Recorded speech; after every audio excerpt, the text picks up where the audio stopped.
पर्यावरण की खराबी होती है, आर्थिक अपव्यय होता है, संस्कारों की बर्बादी होती है। इन सारी बर्बादियों से बचना है तो दिन में भोजन देने का संकल्प लेना चाहिए। यही बात अभी महिला सम्मेलन जो हुआ है उसमें भी किसी तरह से अनुगूंज बन करके उभर करके आई है। मैंने यहाँ पर कहा था उसकी आवाज किसी न किसी रूप में गई है, जानी चाहिए, सुनानी चाहिए, बतानी चाहिए और स्वयं में माननी भी चाहिए। इसी शुभ भावना के साथ आप सभी अपना जब कभी भी कार्यक्रम होता है दिन में ही करें। छोटे कार्यक्रम की बात नहीं है जिसमें केवल स्वल्पाहार होता है, जिसमें केवल सामान्य फलाहार, जिसमें केवल पेय पदार्थ होता है। ऐसे छोटे मोटे कार्यक्रम व्यक्तिगत पारिवारिक कहीं किसी ने कर लिए उसकी बात नहीं है। अनाज के भोजन को लेकर के सामूहिक रात्रि भोज नहीं होना चाहिए और सारे समुदायों को सम्मिलित करके समाज का भोजन नहीं होना चाहिए। ये बात तीसरी बात है, महिलाओं को खुशी के समय में पर्व पर शादी विवाह में खुशियां मनानी चाहिए, अपना आयोजन कर लेना चाहिए, लेकिन पारिवारिक तौर पर, अपने कौटुंबिक तौर पर, अपने रिश्तेदार मेहमानों के बीच में, लेकिन सार्वजनिक स्टेज शो प्रोग्राम नहीं करने चाहिए। संभ्रांत घर की महिलाएं हैं, संभ्रांत घर की बालिकाएं हैं, ये कोई दिखाने की वस्तुएं नहीं है, ये कोई सजा करके दिखाने की वस्तु नहीं है, ये कोई विज्ञापन के साधन नहीं है, ये भीड़ जुटाने के साधन नहीं माने गए हैं। ये मान मर्यादा की स्त्रियां हैं, मान मर्यादा की नारियां हैं।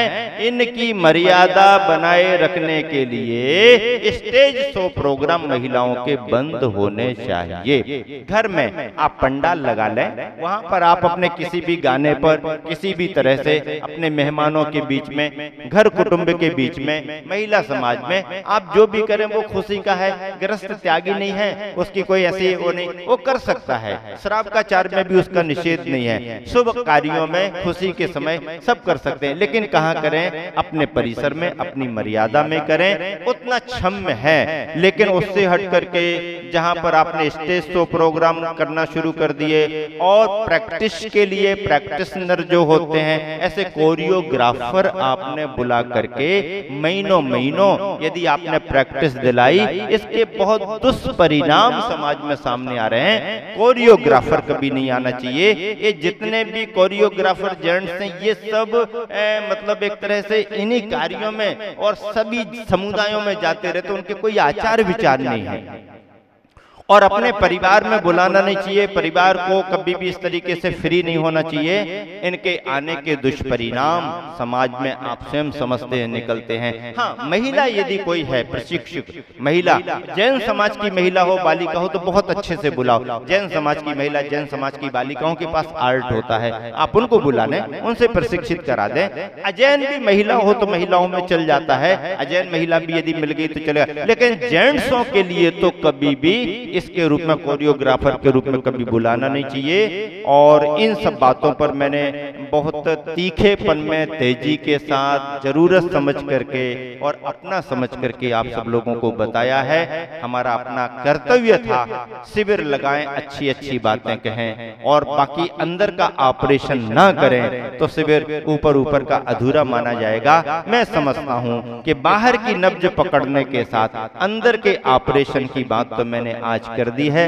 ये ऑपरेशन कब और किस रूप में सक्सेस होता है ये समाज के कर्णधारों पर, प्रमुखों पर आधारित है। यदि उनके अंदर निष्ठा होगी, वो धर्म को और समाज को सही दिशा में ले जाना चाहेंगे तो इस पर गौर करेंगे, इसका पालन करेंगे और यदि समाज ने इसका पालन किया तो एक ही साल के अंदर जो परिणाम सामने आएगा, पैसे की बचत होगी, संस्कारों की बचत होगी, मान मर्यादा की बचत होगी और जैन समाज की जो पहचान गिर रही है, जैन समाज का जो सम्मान दूसरी समाज के बीच में गिरने लगा है, वह सम्मान पुनः तुम्हारे पास दौड़ दौड़ करके तुम्हारी पहचान के रूप में आएगा। इसी शुभ भावना के साथ विराम देता हूँ।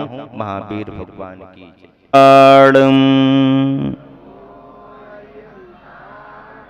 ऋमो सिद्धाडम ऋमो आयर्याडम ऋमो वज्झायाडम समोलोजे सौये साकूडम।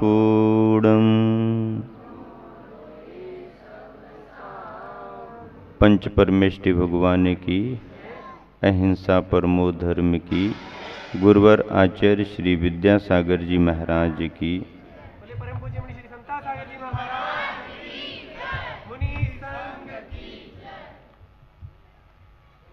शिक्षण शिविर ज्ञानार्जन में कारण तो रहा ही, श्रद्धा और संस्कारों में भी अभिवृद्धि का कारण बना। ऐसे शिविर समय समय पर समाज के बीच में लगते रहने चाहिए। चेतना जागृत होती है, एक दूसरे को देख करके धर्म के कार्यों को करने का प्रोत्साहन मिलता है। शिविर की संपन्नता पर सभी की परीक्षाएं हुई। वैसे शिविर में सम्मिलित होना भी अपने आप में एक परीक्षा थी। हाँ, परीक्षा ना भी दें और गर्मी के इन दिनों में यदि कोई शिविर में आके बैठा है तो उसने बैठने संबंधी एक बहुत बड़ी परीक्षा दी, क्योंकि पढ़ने की भी एक उम्र होती है और उत्साह होता है। जब उम्र बहुत बढ़ जाती है तो पढ़ने में रुझान कम रहता है, सुनने में चाव रहता है, पढ़ने में रुझान कम रहता है। फिर यदि सुन भी लें, समझ भी लें तो लिखने में आलस और प्रमाद आता है, क्योंकि अभ्यास छूट जाता है।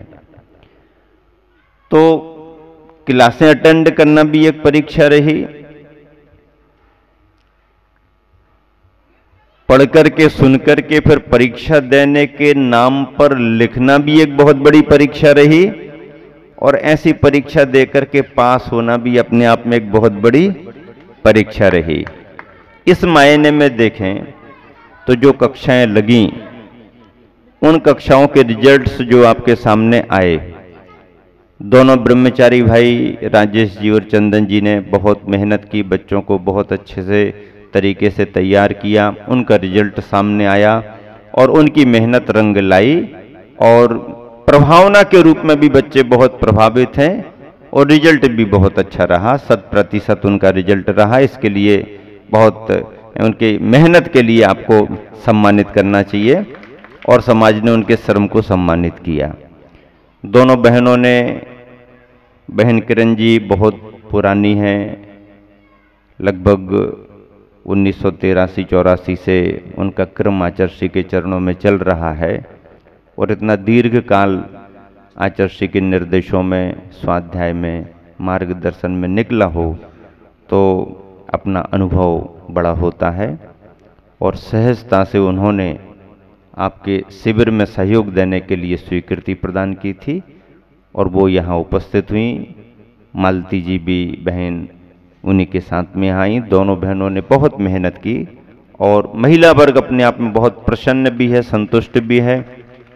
उनका रिजल्ट ही अपने आप में बता रहा है कि उन्होंने भी बहुत मेहनत की, और उनकी मेहनत के साथ महिलाओं ने भी बहुत लाभ लिया, बालिकाओं ने बहुत लाभ लिया, बहुमंडल ने भी बहुत लाभ लिया, सभी ने लाभ लिया, और युवा बच्चों ने भी लाभ लिया। रिजल्ट बहुत अच्छा आया। प्रसन्नता की बात है। ऐसे गर्मी के समय में पढ़ाना और उपस्थित होकर के पढ़ना, नियमित पढ़ना और तैयारी करना, फिर मौखिक याद करना तो और ही बहुत बड़ी बात होती है। इन सभी बिंदुओं में रिजल्ट 100% सफल रहा। उनकी मेहनत के लिए भी सभी को सम्मानित करना चाहिए, जोरदार ताली बजा के, और आपने सम्मानित किया भी। एलक जी ने भी अपनी कक्षा में सभी के लिए बहुत अच्छा समय दिया, पढ़ाया, तैयारी कराई, और रिजल्ट भी समय पर तैयार हो गया। 100% उनका भी रिजल्ट अच्छा रहा। उनकी मेहनत भी प्रभावना में कारण बनी। सभी प्रसन्न हैं। रिजल्ट ने भी ये साबित कर दिया कि पढ़ाने वाले यदि तैयार हैं तो पढ़ने वाले और परीक्षा देने वाले तैयार हो जाया करते हैं।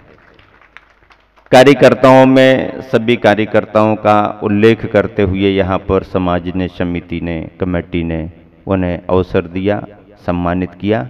कार्यकर्ताओं की मेहनत को सम्मानित करना समाज का कर्तव्य होता है, क्योंकि कार्यकर्ताओं की मेहनत पर ही समाज के कार्यक्रम संपन्न होते हैं। दानदाताओं का उल्लेख करना, सहयोगियों का उल्लेख करना बहुत जरूरी होता है, क्योंकि आर्थिक उनका सहयोग समाज की प्रभावना में बड़ा कारण बनता है। चाहे कलश स्थापन करने वाले हों, चाहे स्वल्पाहार के रूप में फुलाहार कराने वाले हों। कहते फलाहार है, लेकिन फुलाहार जैसा माहौल बनता है, कोई मना नहीं करता है। और इतनी उदारता से समाज को सहयोग देना, कार्यक्रम को संपन्न कराना, तो आर्थिक सौजन्य का अपना महत्व होता है। प्रातःकालीन मध्याह्न बेला में भी सौजन्य देने वालों का सहयोग बड़ा माना जाता है। किसी भी तरीके से क्यों न स्टेशनरी को लेकर के और अन्य गतिविधियों को लेकर के जिसका जो भी सहयोग है उनका उल्लेख हुआ, उल्लेख होना जरूरी भी होता है।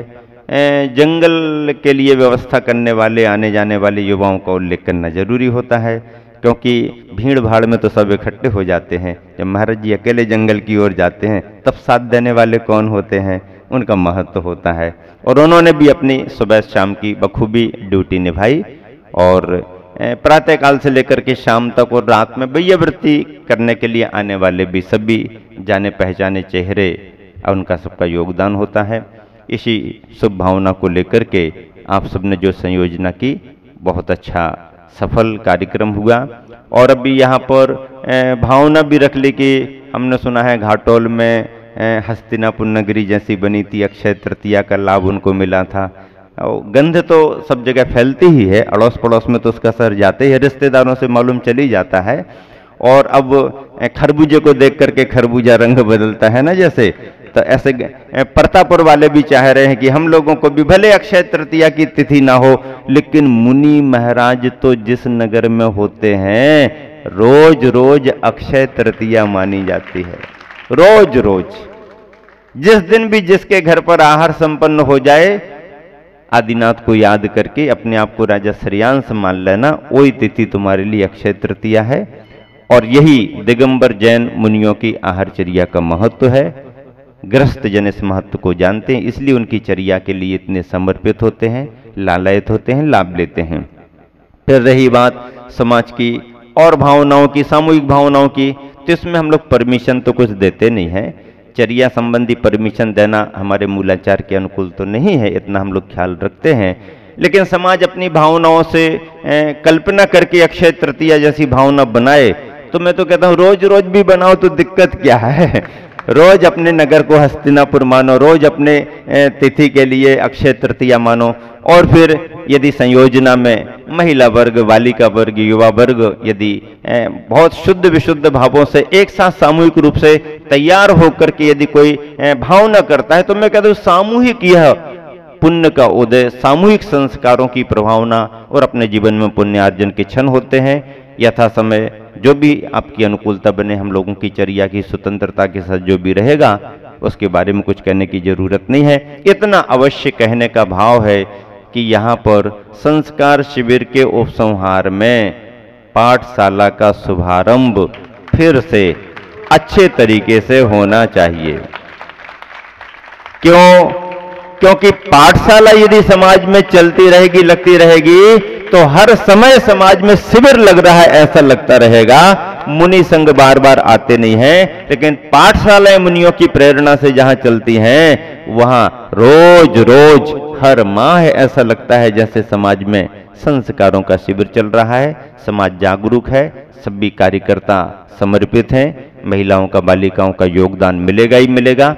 अच्छे तरीके से संयोजना करके आप एक प्रारूप बनाएं और 2 दिन के अंदर अंदर आप इसकी रूपरेखा तैयार करें, ताकि कोई दिन निश्चित करके आने वाले शनिवार, रविवार आदि के दिन में कोई एक अच्छी संयोजना के साथ पाठशाला को पुनः पुनः बार बार जब भी जरूरत पड़े स्वरूप प्रदान करें। उसकी रूपरेखा बनेगी ताकि कालांतर में भी फिर पुनः रुकावट न आए और मतलब समाज में पाठशाला चलती रहे।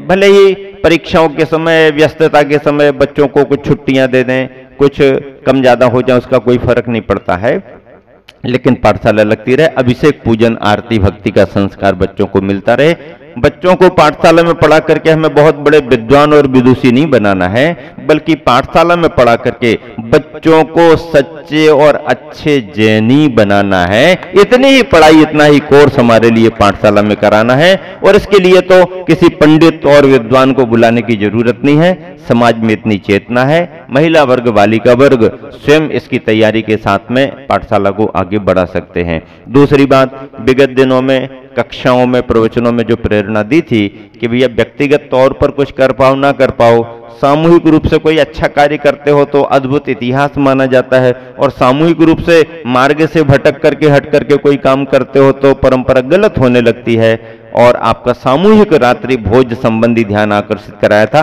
कल एक बहुत जरूरी मीटिंग समाज की विशेष रूप से हो गई है, और उसमें चिंतन मंथन हो गया है, और नवनीत निकल करके आया है कि आने वाले दिनों में शीघ्रता में ही सामूहिक रूप से होने वाले रात्रि भोजन पर प्रतिबंध लगाया जाएगा, लगना ही चाहिए। और उसमें यह निर्णय होना चाहिए कि जैन समाज का भोजन केवल जैन समाज का भोजन रहेगा, बाकी व्यवहारियों का अदा हो गया ना। तो जोरदार तालियां बजा, प्रस्ताव पारित। हाँ, बहुत अच्छा। अभी अध्यक्ष महोदय ने जानकारी तुरंत करंट न्यूज, लेटेस्ट न्यूज, आज तक और अब तक की खबर में करंट न्यूज ये दे दी है कि समाज ने सर्वसम्मति से प्रस्ताव पारित कर लिया है कि जैन समाज के भोजन में केवल सामूहिक रूप से जैन समाज ही रहेगी, अदर का भोजन अलग रखा जाएगा। जैन समाज के भोजन में और किसी समुदाय के लिए सम्मिलित नहीं। बहुत बढ़िया, बहुत प्रशंसनीय, बहुत साहसिक काम, और बहुत सुधार के रूप में तुमने, मैं समझता हूं हमारा शिविर 100% सफल हो गया है। और आचार्य श्री भी ऐसे समाचार सुनकर के बहुत खुश होते हैं, बहुत खुश होते हैं। और दूसरी बात, सामूहिक रात्रि भोज परिवारों के द्वारा ना दिए जाएं, दिन में आयोजन दें। और यदि कभी कभार कोई देता भी और आमंत्रित करता है तो आपका व्यक्तिगत पारिवारिक तौर पर यह नियम होना कि हम उस भोजन में सम्मिलित नहीं होंगे। आवश्यकता पड़ी तो व्यवहार देकर के वापस आ जाएंगे, लेकिन उस समय रात के और शाम के उस भोजन को ग्रहण नहीं करेंगे। यही प्रतीकात्मक हमारा उस कार्य के प्रति असहमति, असहयोग रहेगा। से सभी कार्यों में आप सबका सहयोग रहता है, और बाकी चर्चाएं सभी आपके बीच में कर दी हैं। अब थोड़ा सा रिजल्ट खोलना है।